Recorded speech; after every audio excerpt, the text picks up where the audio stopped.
Good morning, Southwest Minnesota growers. It is 7:30. Excited to have everybody on the call today to talk about corn fungicide considerations, especially as they relate to tar spot. We've got a number of folks that are just entering the room here. I can see attendees kind of starting to pile in, and we're going to get started here in about 1 minute.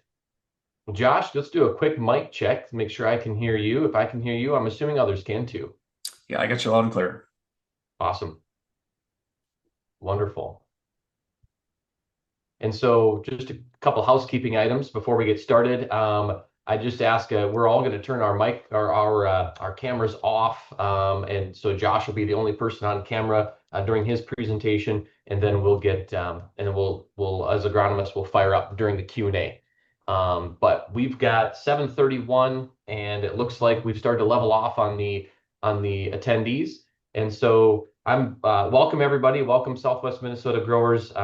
When it comes to corn fungicide considerations and tar spot management, I feel like we've got one of the best in the business here to share some of his experience when it comes to managing both of those things. I've got field agronomist in far southeast Minnesota, Josh Schaffner. Josh has been helping people make fungicide decisions for over 15 years, and more recently, just in the last five, managing tar spot. And Josh, before this has talked about how not every year is the same when it comes to managing tar spot.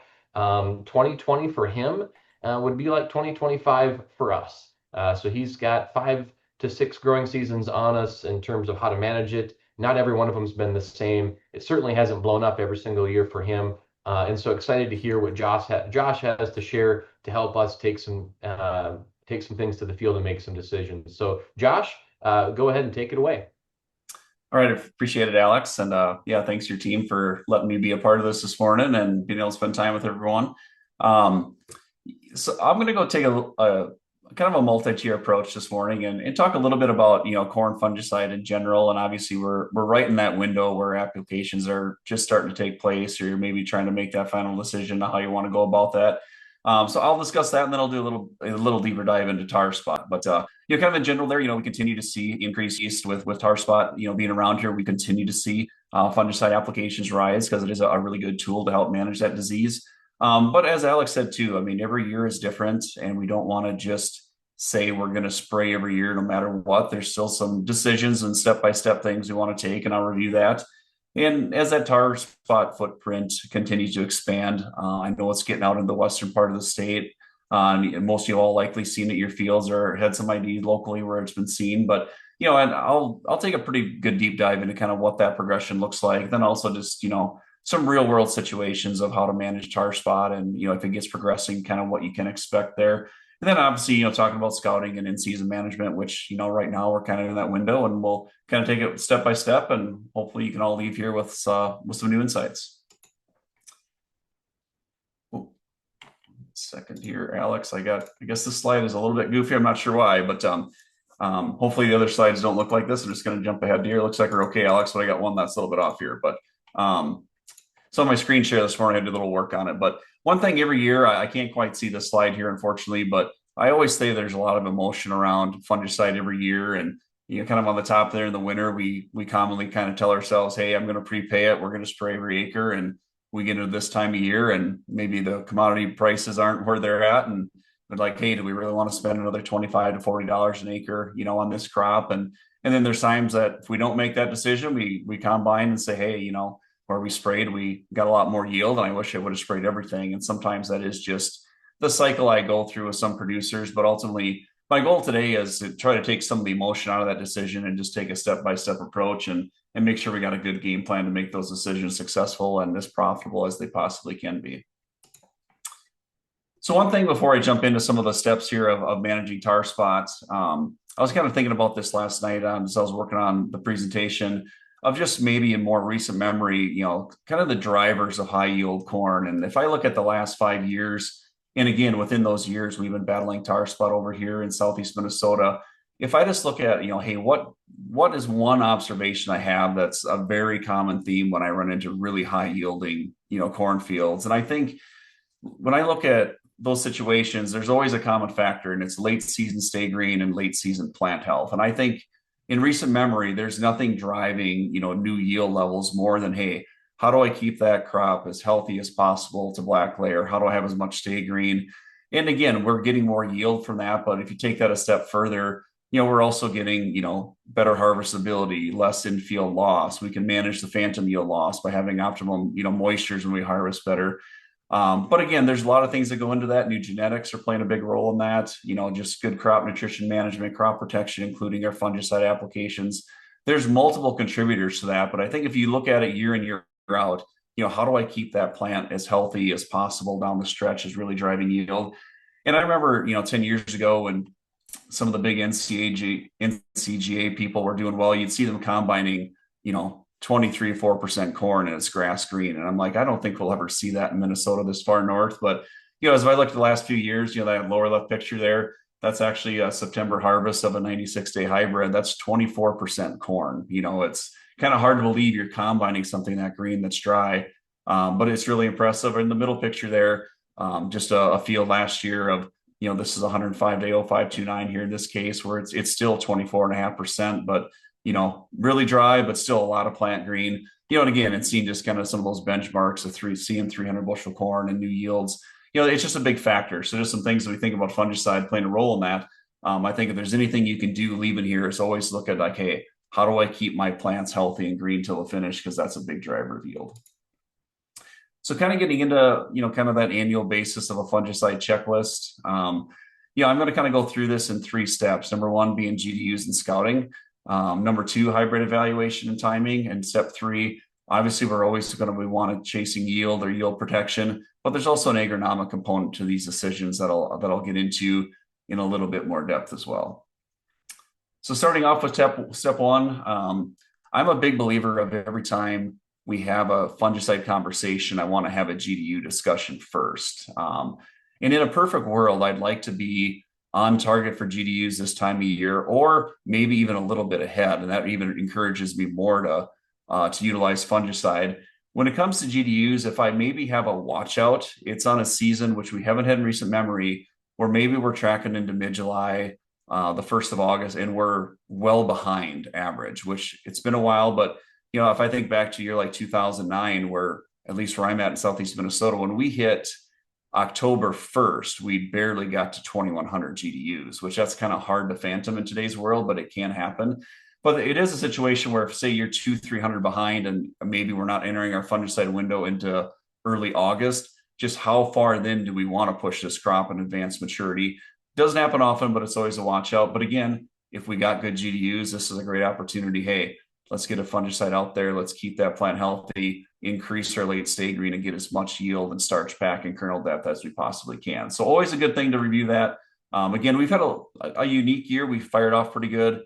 Month of June was cool, but now we've really rebounded and we're sitting really good on GDUs. Pairing with that, I always like to scout pre-tassel. I think it's extremely important spending time in your fields. Because obviously if we have disease presence pre-tassel, that's always a little bit of something I want to take note of. Like, hey, if we have disease presence this early, that's a long time for that disease to progress, especially if conditions stay favorable. So scouting for things like northern corn leaf blight or gray leaf spot, especially tar spot in today's world, if those diseases are present, we really want to take note and maybe kind of reevaluate what our fungicide decision is going to be there. In scouting for tar spots specifically, if you have been out in your fields, I think a lot of times when I think of northern corn leaf blight or gray, there maybe can jump out in front of you a little bit easier, maybe being at the waist high canopy or even a little bit above. But with tar spot like this time of year, you're going to start really low in the canopy, which the picture on the lower left here is kind of an example of this time of year where maybe those really low leaves are starting to just show a little bit of senescence from not getting sunlight. But usually those lowest leaves are where you might see just a couple specks of tar there. Now, if I see that, I'm going to take note and say, hey, let's come back a few days later and now start looking up the canopy where the middle picture there, I actually got a really nice gray leaf spot lesion there in the middle there as well. But you can see now I'm getting up the canopy, maybe just below the ear leaf where I got a couple specks. And then from there, I really want to just monitor progression, right? Is this a stable disease where I just got a couple specks? Is it progressing? And what I like to do if I see my first tar spot up the canopy is I like to maybe put a flag next to that plant, maybe bring a magic marker and circle that area or put a paper clip on a leaf and come back in 2 or 3 days because I just want to see, hey, I have it, but is it progressing? Because if it is progressing, that might change our timing to be a little bit more early or aggressive on that. But just some scouting tips there when you look for tar spot. Easy to identify once you see it. But again, if you're not sure, always lick your finger. If it rubs off, it's not tar spot, because these tar spot specs never do rub off if you try to get them, they're permanent, and that's your easiest way to identify tar. So once you see it once, it gets pretty easy to identify in future situations. So kind of rolling into step 2 of hybrid evaluation and application timing. I always like to review my hybrid list, mainly just look at, hey, what are my key disease scores like tar spot or northern or gray? Obviously, those are 3 very prevalent diseases. They're just like, hey, do I have a hybrid or 2 that might have a weakness in there? Not that they're weak or unfavorable, but just, hey, where's my strength? Where's my average scores? Because it might dictate where I'm scouting, or in some cases, I could go and say, hey, I'm going to spend $20,000 on fungicide. Help me direct it to get the most return on my investment. And that's where hybrid evaluation really helps make those decisions of where you're going to get the kind of just the best investment and return on that investment. And application timing, I think, is something that's extremely important all the time. I'm still a believer that in most cases, VT being 100% tassel, the R3 around that brown silk is still the sweet spot. But there are certain situations that I might jump out of those windows, and I'll get into those in a little bit more detail here.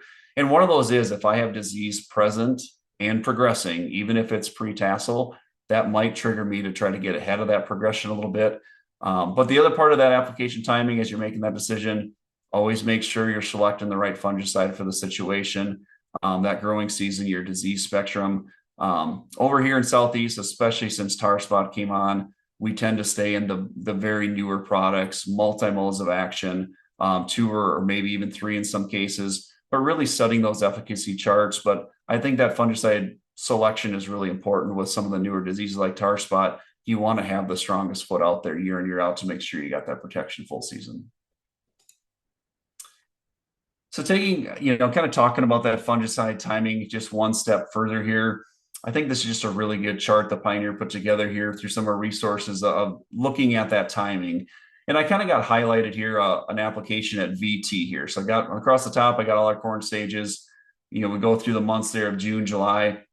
And then in the red there in the middle, we're just looking at the duration of a VT fungicide residual. So in most cases, probably at the max, we're going to get up to 21 days of protection. So if you go out there right when you hit VT, which is 100% tassel, as you get out there to R3.5, R4, that residual is going to start running out. And about that time it runs out, you see on the disease foliar progression, that's when it really starts ramping up. So in most cases, we really see disease presence ramp up late August through early September.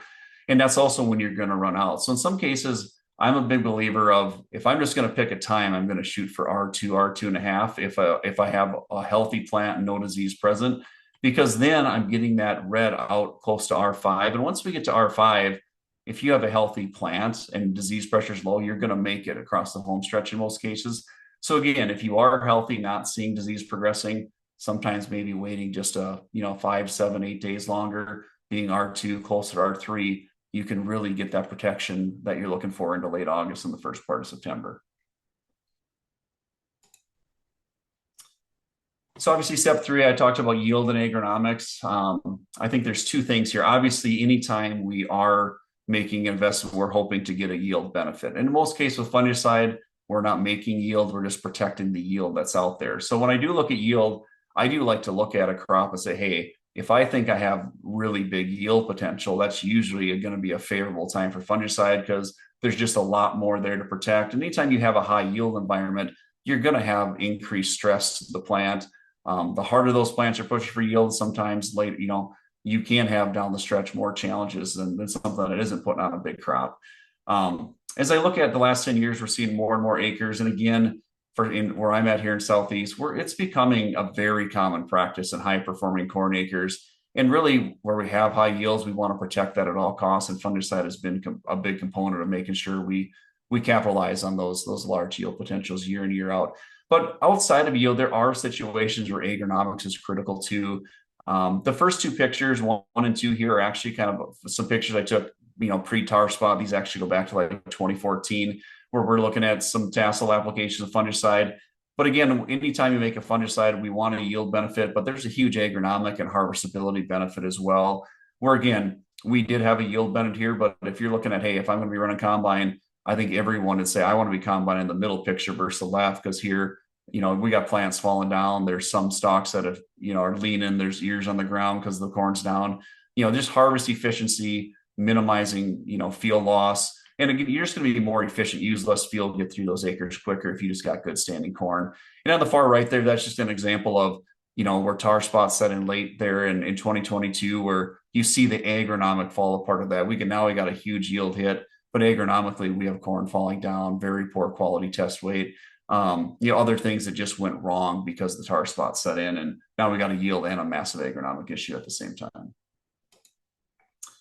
So once you go through those steps and you make your decision, hey, I'm going to treat my acres or not. Some of you might think that, hey, my decision's made, my job is done, but really we can't stop whether we make that decision. And especially with tar spot, you really got to scout, I think, almost up until R5, which would be, kind of almost full dent is what I'd call R5 is full dent. And the reason I say that is this disease, I think there's still benefit to treating if it's progressing almost up to R5. I don't think I treat post R5, but in some cases, a late August or like a 1st September, depending on GDU's application, can be beneficial.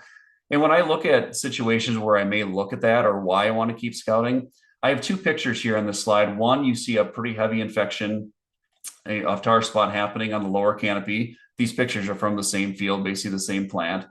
But now if I look up in the canopy, now I see tar spots setting in the higher leaves. Okay, so in this situation, I have an infection that's progressing from the bottom up, but now as these spores have on the bottom of the leaves have resporulated, since it's a polycyclic disease, and now showers have sprayed up the plant. Now I also have infection coming aggressive from the top down. And when you think about that, for how fast this disease progress, if it's coming from the bottom up and the top down, it's going to meet in the middle. That can happen really fast. In this situation where I ran into this, I suggested a fungicide application, but it needs to happen basically within 24 to 48 hours, because its progression will be so fast that if we don't stop it that quick, we're probably not going to be able to stop it at all. So these pictures from August 25th, 2022 in Fillmore County, where, hey, this was a rare situation where I had a grower go really late, and we still had a very huge benefit from slowing that disease down, which was important. So don't stop scouting with tar spot. It's something we want to keep scouting and keep an eye on up until R5.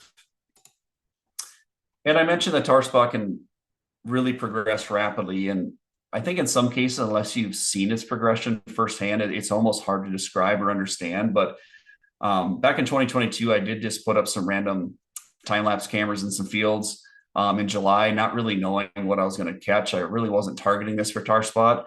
I was just kind of more monitoring some crop health things, and what we kind of saw here will really maybe put this into perspective of how this disease can progress. So just to tee this up, this was also just north of Maple, Minnesota. So kind of that far southeast corner.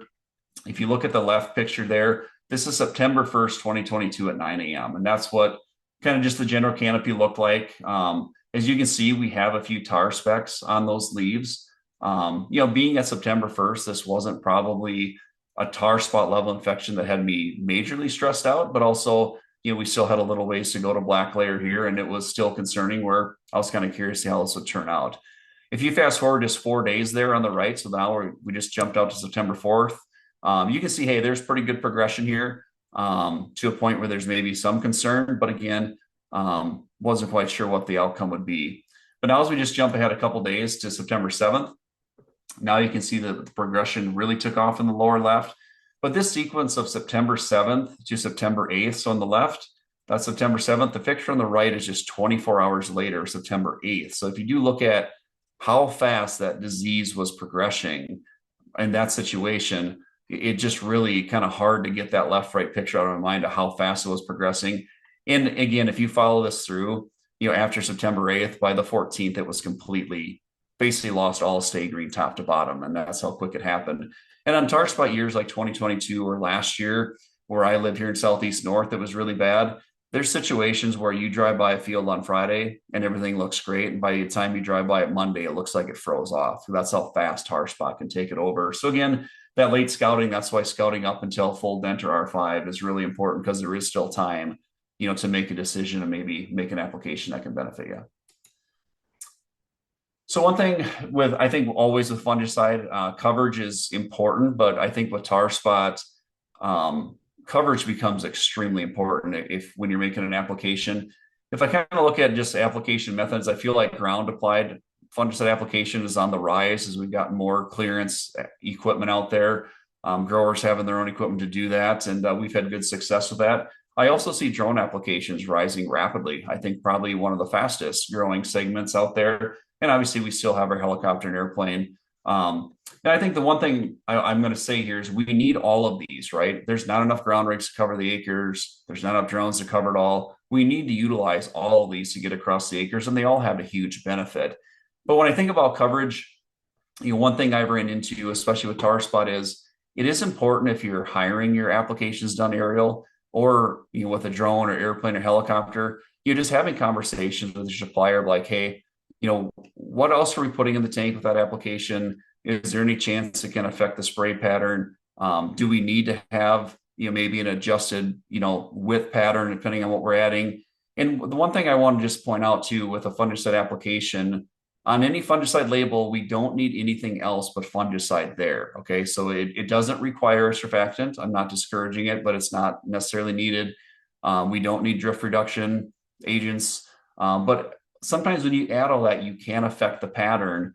That can have a big impact. And if you do look at that kind of that plant health imagery picture I took there, this is just a situation where we had a heavy tar spot field that was sprayed via helicopter. And in this case, they did add a drift reduction agent that did affect the pattern where maybe they should have narrowed up. But here you can see all these streaks. This is just from where we had a product in the tank that affected our pattern. And it had a huge impact on performance, pass to pass. Still had great benefit from the fungicide, but the misapplication of the pattern really had a huge hit. The other thing I do want to mention too, when you make a fungicide application this time of year, always have a discussion about insecticide. While you're scouting for a disease, be looking for rootworm beetles, because it is a great opportunity to add another layer to just an overall integrated pest management, control the corn rootworm as well. And like I said, we're in Southeast Minnesota, we are heavy rootworm year in, year out. It's a very common practice that we utilize an adult beetle control application while we're doing that. And in most cases, insecticides aren't going to have a pattern effect, but again, really have a surfactant drift reduction conversation with your supplier to make sure you don't end up with a pattern like this, which had a huge, impact on the bottom line of that producer's productivity. And here's just some examples I took back in 2022 of kind of multiple application methods. In this case, I'm using my UAV drone deploy plant health to kind of take these. And the one thing I want to point out here, in all of these situations, the applications were still highly benefit, great yield impact, great improvement, but I just want to go through a few things here. So on the lower left here, this is a field that was applied with a drone application. And again, you can see some of the pattern was kind of east-west here. Some was north-south, just from the base of the lay of the land of this field here. We have a lot of crooked, imperfect fields down here. And again, you can see a little bit of a pattern with the drone. But again, overall, that drone performed very well. We had a great corn there, good tar spot control. But again, it is showing, hey, we still have a little bit of coverage pattern things. And the newer drones, the newer nozzles, and the way they pattern the field, they're getting better and better every year. So that's been good to see. Back to the helicopter picture, this was actually a unique thing where this is the same picture before the pattern. But here you can also see they did a second trip 14 days after the first one where they went east-west against that. And again, that had a huge benefit of, covering up some of the pattern issues, but also in a heavy tar spot, 2 applications in rare cases can be a benefit.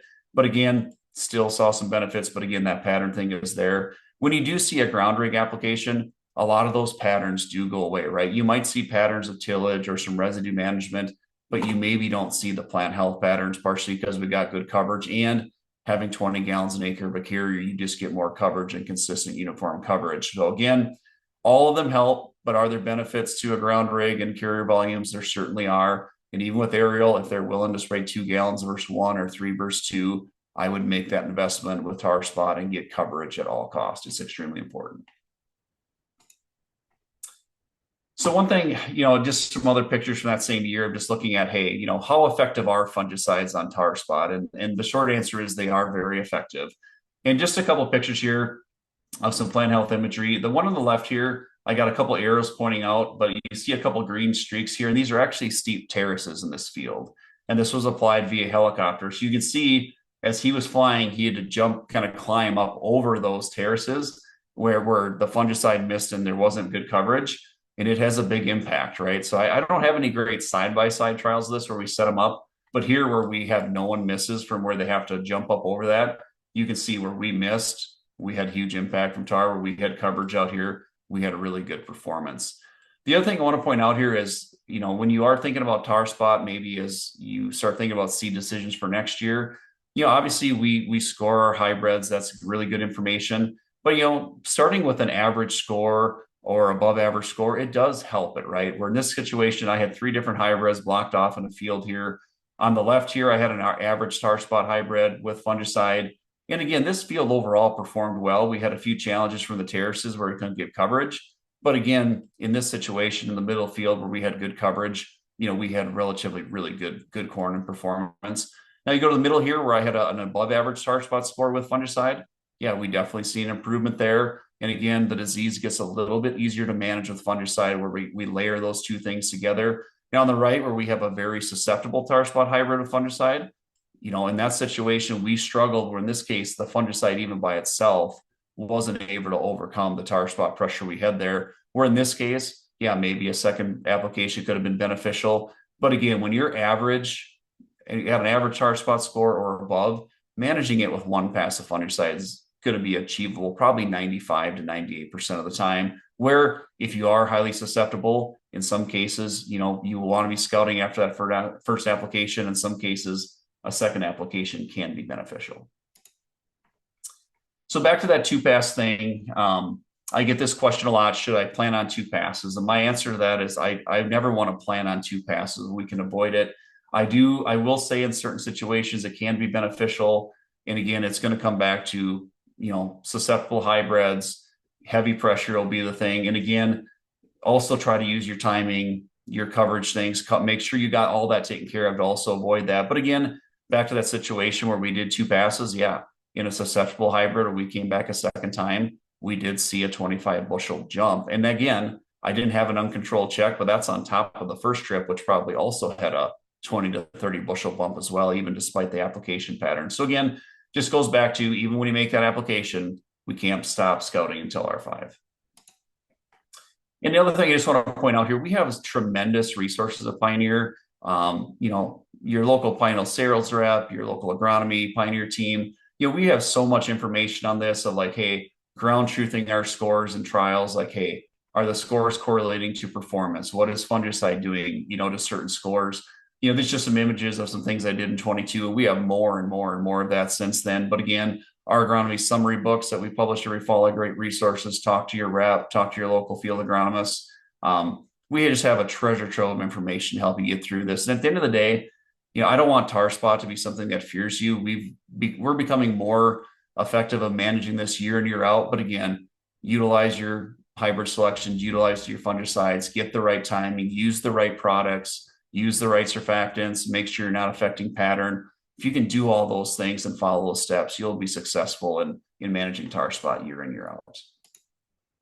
So again, just kind of looking ahead, summary there, utilize the checklist I talked about, review your disease tolerance of your portfolio here before you make some decisions here the next 5-10 days, and really point through there, just be in your fields. I know it's not always the funnest time to be scouting, but man, the more time you can be in your fields watching what's happening, just the better you're going to get at understanding disease and fungicide applications and the benefit. And again, timing, product selection, coverage, that's what fungicide is all about. Extremely important. Whether you have tar spot or not, it's important. And just try to maximize those things. These are relatively large dollar investments, and we want to make sure we apply them right and get the most bang for a buck.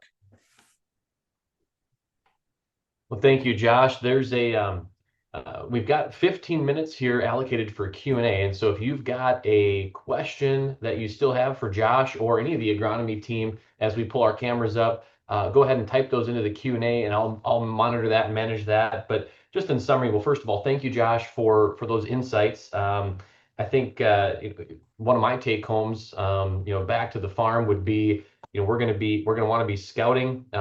We've got reports of a few tar spot stroma, a few of these lesions that we're finding in the lower canopy now across Southwest Minnesota. Some misidentified, but I would say a number of confirmed, single spots, very low infestation.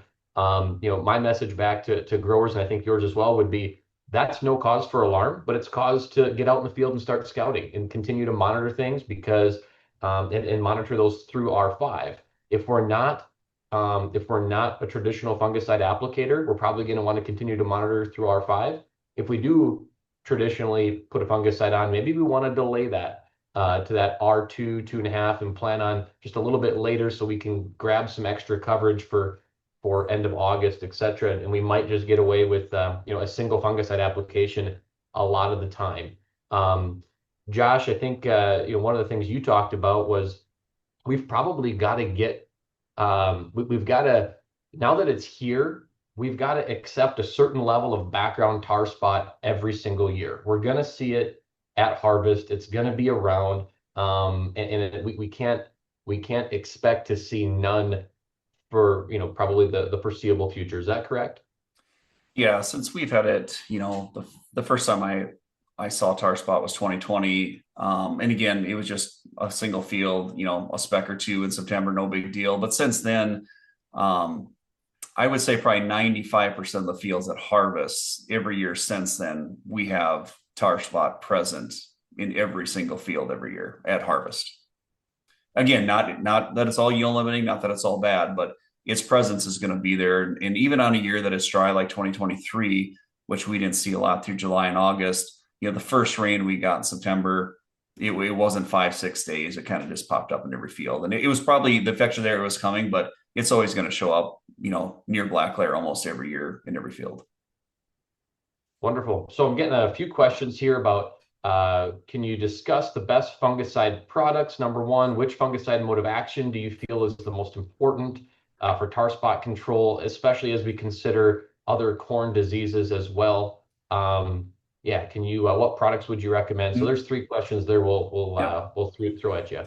Yeah, I know I briefly mentioned in the presentation, staying with newer multi-modes of action, and I don't have experience with every single product there, but since we've had tar spot, I mean, in Southeast Minnesota, we basically, our products are very narrow. There's 5 or 6 there from, I think Veltima, if I just look at it, very good success on it, but Veltima, Delero Complete, Nervous Neo, Approach Prima, which does extremely well on tar spot, and Triber Pro.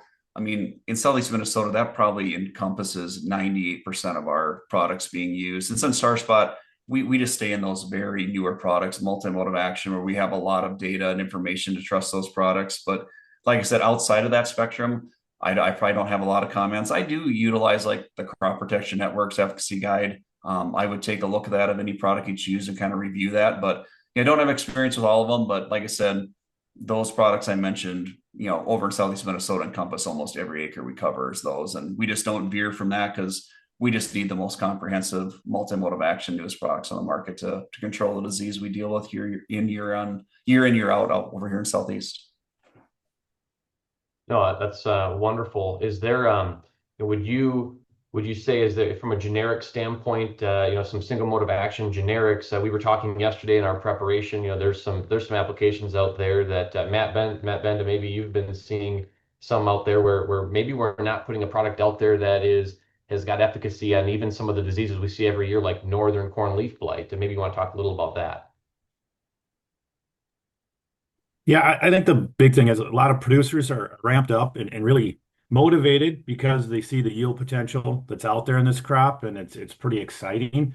So I've had a lot of questions, and a lot of producers talk to me about, hey, is it I'm willing to go and spray a quilt extra twice, and is that going to be the best benefit? And I think you need to go back to the graph that Josh showed about keeping the residual piece. He talked about going, VT and even sliding that back to the R2 stages to make sure that that residual piece is there and just understand, the difference. If you're using like a quilt product, you're looking at 14 days. If you're using one of the three modes of action, you're going to be more effective, especially on a northern corn leaf blight. Tar is going to probably be pretty equivalent, maybe a little bit better on those three modes because of the residual piece. You're talking 25, 28 days there. So again, scout those fields, know what you're looking at. I think Josh framed it up really good about, hey, that if you get leaves that look like this in one of those pictures, this is the gotta go moment. So until you get to that point, if you can move that residual back and utilize those 25 to 28 days, encompass the late season plant health that Pioneer has that advantage of, we can easily manage this. So again, it's great that a lot of producers are ramped up and motivated to go out and spray. I'd love to see it. It's just let's try to hone in on that timing a little bit better than maybe than just going out there and just wildly throwing fungicide everywhere. So Appreciate that. Josh, by applying a fungicide, are you able to limit tar spot pressure in the area in the future? No, I don't think so. And once tar spot is present in your residue and in the soil, its overwintering capability is good. Um, yeah, high uses of fungicide isn't going to reduce potential pressure in the future. And it just goes back to the disease triangle, right? If you have the presence there, it's always there. And then it more boils down to that environmental effect. If the environment's right, you're going to see it. But I really don't think there's any methods of crop rotation, fungicide use that's going to change. Its presence year in, year out. But now with that said, I will say, like, as I talked about, an integrated approach of hybrid selection, utilizing the right fungicide at the right time. If you get better at management over time, I think the massive yield limiting issues do go down because our management gets better. But anything we do doesn't change the potential pressure of it. That's a good Josh, point.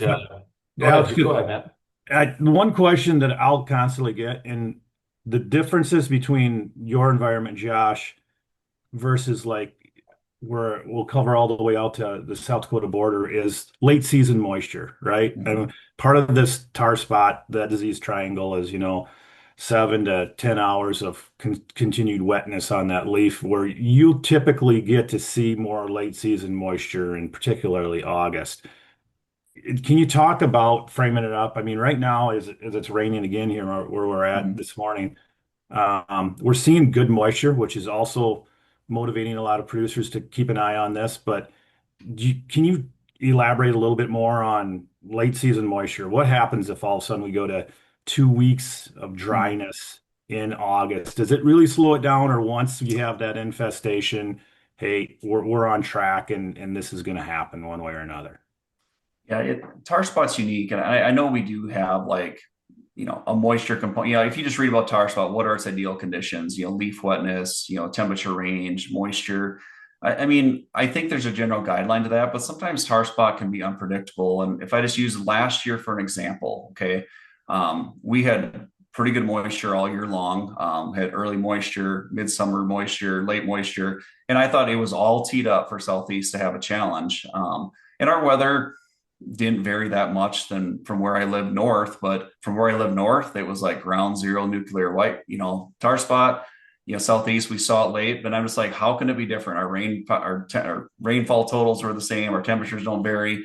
But sometimes it also like I just think there can be other triggers of just timing of a heavy rain in early June that maybe gets the initial infection going. And then it may not take perfect conditions for 30 days, but maybe a certain rainfall or wetness can keep it going. But sometimes I think there's still a lot to learn about tar spot. And sometimes like I can have all check every box of should we have it or not, and we should and we don't.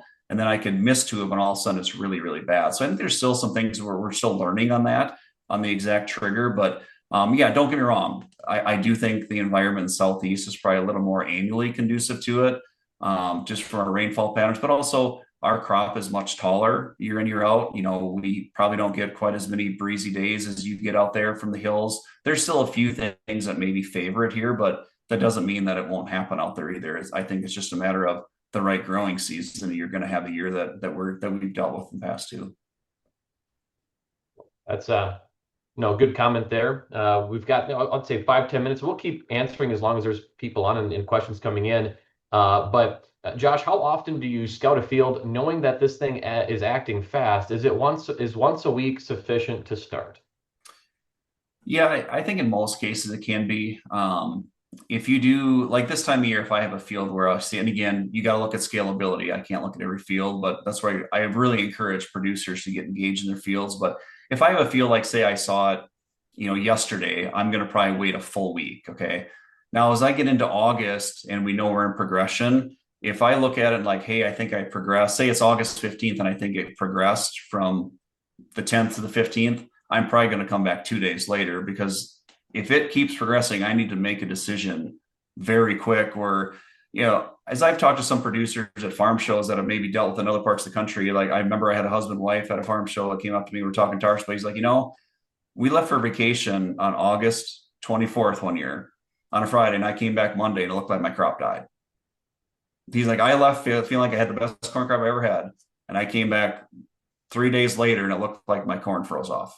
He's like, so again, as you get further into August, I would make that more frequent. Awesome. Every More couple frequent, days. more frequent scouting as Mhm. the season progresses. Correct.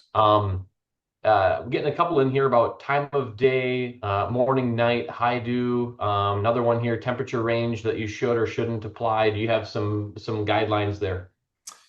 Yeah, I don't know if I have anything. There's not a smoking gun there, and sometimes when we got to cover acres, you can't just be picture perfect and everything. But I don't know if I have. I know sometimes there are applications. I have some people that might try to go right as the dew is burning off. I think there's an advantage there, but at the end of the day, I would go back to utilize the right product, utilize the right carrier, know what's in the tank, and just follow that versus certain time of day or temperature ranges. I just think sometimes it's just some of that's out of our control. And if you got good conditions, take advantage of it. Perfect. Josh, just to add to that, some guys, I feel like guys hesitate to spray when there is a dew, but I guess I encourage people if it's in the morning and there's a dew, I have no problem with spraying that. I don't The either. dew is going to slowly evaporate. The fungicide is going to get into that dew and slowly evaporate with it. So I guess unless you disagree, I have no problem with them spraying with No. the dew. Some kind people want to wait until that's gone, but I say go if it's early in the morning for that. Yep, I don't disagree at all. What would so where would be some typical locations in a field that would show first? Is it edges, low-lying areas? So I think this is kind of getting to if we're going to choose to go out and scout, every 7 days to begin with, and maybe every 4 or 5 days towards end of August. What areas should we just be targeting to go find it? Yeah. Is there a rotational situation where we should be looking at as well? Yeah, low elevation. I sometimes tend to utilize waterways. We have a lot of waterways over here in the east where I tend to utilize them to drive up and down and find the lower spots. It's just an easy spot to just dart in and take a look. Crop rotation wise, no difference there. I don't think there's any difference in potential pressure corn on corn versus corn on beans. Scout them equally. But yeah, if you're just going to like, hey, I want to be efficient scouting and you just want to target areas, target the low spotted fields first. Okay. Low-lying areas that would probably carry a heavy dew or a fog. Heavy dew. Later. Yep. Mm-hmm. Awesome. Would you recommend a fulvic acid or any other adjuvants specifically to help penetrate, to help the penetration of the fungicide? In most cases, I just suggest just straight goods fungicide. And the reason I say that, someone just comes back to the unpredictability of pattern. If you're with a ground rig, a lot of that goes away. If you're aerial, not that I'm stubborn, it's just at the end of the day, we're spending $25 to $40 an acre on that. And the biggest bang for the buck in the tank is that fungicide. I want to make sure it's applied correct. What do you see? So you had some examples of where, let's say you've got a 40-foot boom, but they're taking a 50-foot swath because they're calibrated, they believe, with a dye, like you were telling me, they calibrate with water and a dye to say, I got a 40-foot boom, but a 50-foot coverage. But those adjuvants can narrow that up. And where the fungicide didn't get as good a coverage, tar spot it was able to come in and actually and infest a little bit worse. What were you seeing for yield detriments in the areas that just didn't get as good coverage because of the adjuvant load? Yeah, in that case, it was an adjuvant and drift reduction agent combination. But yeah, in those red streaks where we didn't get coverage on those passes, we were off 30 to 50 bushel, depending on were we catching the full miss or catching partial. But it was absolutely massive. Grower said like, hey, we got to find a way to do this better. He knows fungicide was good and glad we still got some covered. But yeah, you just gotta you just got to watch those things, ask questions and personally, I think this has been going on. I don't have proof of this, but I think we've probably been having aerial coverage, challenges for a while. And I think tar spot just exposed it. It's made the only disease that it's so aggressive that you can truly see it, where it becomes, maybe you can see it. This one is black and white. You can see it. So you'd hate for a few dollars. We would all hate for a few dollars of adjuvants to cost you if tar spot ends up blowing up, man, you're spending all that money. You'd hate for a few dollars to cost you those bushels. Yep. Or narrow up the pattern to make sure you're good, right? Mm-hmm. Right. Question here about foliar feeding late season. We've got our own internal next program at R2. How does that interact with fungicides in the tank mix? And is there a nutrient profile in the corn that has been shown to discourage tar spot incidents, where if we get the corn plant to a certain level of health on various nutrients, that we can actually stave off tar spot? I don't have any firsthand experience with that. And sometimes with tar spot, I always it's unique disease where sometimes diseases, can maybe attack a plant that has a challenge or a deficiency or something that has another stressor, where I sometimes feel like tar spot just chases high yield environments, so in some cases, I almost think the more robust growth, the healthier plant, the more yield potential you have. It just seems like tar spot chases it because that's the environment that it thrives in, right? Robust plants, lush, good stands, good growth, more an environment that's going to trap moisture. I almost think some cases, the better you manage, the more potential you bring to tar spot in some cases. Not that I don't want to have all that. It's just that's going to create an environment that's going to match its disease profile and disease triangle a little bit more. A little like white mold maybe in beans, right? Higher yield, higher incidence. I would say that's a decent correlation. Yeah. Mm-hmm. Okay, so do you think a ground rig overall is the best application method? If I had a choice to choose in every situation, like I said, there's not enough of them to cover every acre, and they're all beneficial. But yeah, if every grower gave me a choice, 20 gallons an acre in a ground rig, I'll take it every day of the week, especially when you're dealing with things like tar spot. Because when you do look at aerial or drone or ground rig, when you get tar spot, you can see the penetration layer, right? Like when I see a drone applied, I know I'm going to see a layer probably one leaf above the ear leaf where that penetration may have stopped, okay? And sometimes you can see that with helicopter or airplane too, where the ground rig, you'll commonly see that line drop below the ear leaf, maybe one or two leaves. You can see that's how much penetration we had. And I also commonly see with aerial too, like I went through my phone to find a picture, I couldn't find it, but every fall I'll see where I'll have a leaf and I have a 4-inch band of solid tar than nothing. And that's just where a leaf covered that leaf, where the fungicide didn't hit it like an umbrella effect. But you'll see that really commonly with aerial applications where you don't have that level of push and penetration to kind of fog that down in there. But those are just some things you'll see with coverage and, when you look at all three of them. But again, they all can have a huge benefit, but it's just tough to beat the coverage of a ground rig. And you cover it fence line to fence line, where for us, where we have woods and trees and everything, sometimes you just can't get an aerial applicator in there. It's not their fault. You just can't get that close. So Josh, since you've started managing tar spot in 2020, this is your 6th season managing